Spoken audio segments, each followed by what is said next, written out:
So why are some people seeking validation? Hey guys, welcome back to 5-0-100-0.com. I am Fugit, and that stands for the fittest underdog guru using intelligent tactics. Guys, I want to talk to you a little bit today about people seeking validation, or they call them thirsty, right? And you'll see them on social media. They'll be posting things, either pictures that are a little provocative, or going on vacation, all these beautiful locations, talking about how awesome life is.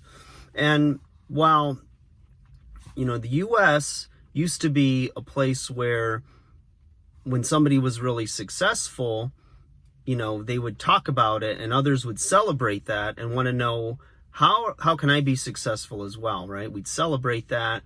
And how do you achieve that? How do you achieve that American dream, right? And even some people would fake it till they make it. But there's been a turn of culture where if you're doing very well, and you're overly boastful about it, or if you're even just in any way showing or displaying your success, it's kind of frowned upon. So I think we've become a lot more like Europe. I was in Sweden in 2003, 2004, and one of the people on this little tour we were on was saying, I know you Americans, you come in with your big white smile and, how are you? Hey, I'm great, all this stuff. And he goes, here, culturally, you say, not too bad, not too good either. And we thought it was so crazy then, but lo and behold, I think America's become a lot like that as well. So a lot of times what you'll see is when someone's, trying to, share their successes, a lot of times, it'll be met with criticism or envy and whatnot. So I'm not necessarily talking about those that, want to share, because I'll even post, if I'm in really good shape, pictures of my progress or of the results because I'm proud of it and I'm using it as a motivational tool for others. But you got to be selective with it, not do it all the time, because then it comes off as you're being a little bit of a braggart or an egomaniac. And then of course those that, everyone says are thirsty or seeking validation all the time. I think that there's an issue with validation, and that's what I wanted to touch on today, where I think that for you, if you're observing somebody that seems to be thirsty or seeking validation, my thoughts on that is that with some people, that seeking of validation is really rooted in them not having or having validated themselves.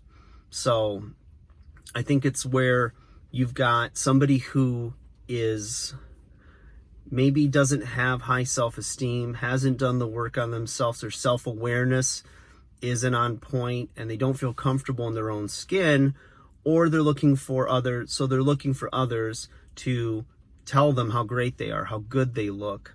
They're looking for that attention from maybe the opposite sex or the sex that they prefer. And so I look at it from a place of seeking to understand and a little bit of empathy, because to me, in those situations, if those people would just simply work on themselves, and maybe that's you, so I don't want to come across as judgmental, I'm just observing and giving my thoughts on it, is that like when you have that kind of cycle where you find yourself always looking for the next thing you can post, or here's my watch, or here's my car, think about why you're doing it in the first place. Maybe it's promoting a business that you have and things like that, which is understandable. It's your marketing game. I get that. If you're doing it and there's really no product or service or anything attached, but you're simply doing it to see how many likes you get, how many follows, things like that, those things are usually, in my opinion, the root of a deeper problem. And that if you're working on yourself and you look at yourself in the mirror and you love who's looking back at you, then you're in a good place. But if you can't find, like, if you're not getting all those likes and putting things out there and waiting like it's for that dopamine rush, you know, it's like your drug of choice, then, you know, that's where there's a deeper problem, and it's not external, it's internal, that needs to be addressed. And it's only through that soul searching process and asking yourself a lot of why questions, like, why is this important to me? What does it give me? And figuring out what's lacking so that you can work on that and make yourself a more well-rounded, happy person, no matter what your circumstances are. Because everybody goes through ups and downs in life, and looks will fade and money comes and goes. So, you know, what's going to make you ultimately happy in the long run? And that's having joy despite the circumstances or what's going on, because tough times come sometimes, like a lot of them this year, but it's all good. Stay strong, you guys. Stay tough. Keep working on yourself. Examine your heart and soul, and make yourself a little better than you were yesterday. Like, share, subscribe.